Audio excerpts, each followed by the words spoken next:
अस्सलामु अलैकुम रहमतुल्लाहि व बरकातुहू। इस वक्त मैं मैदानी बदर में मौजूद हूँ।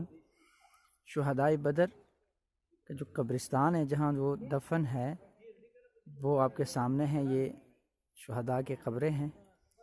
यहाँ कुब्बार साहब कराम रज़ी अल्लाह ताला अन्हुम अजमाइन जो बदर के ग़ज़ा में शहीद हुए थे वो इस मकबरे में मदफून है। ये आप देख सकते हैं, कब्रें नज़र आ रही हैं आपको।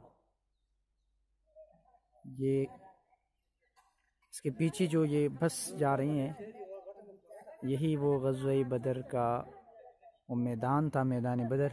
यहाँ ग़ज़वा जो है दरपेश आया था। यहाँ दीन इस्लाम की सबसे बड़ी जंग लड़ी जा चुकी थी। हक़ और बातिल का सबसे बड़ा मारिका वो यहाँ लड़ा गया था। ये आप देखें, ये छोटी छोटी पहाड़ियाँ हैं।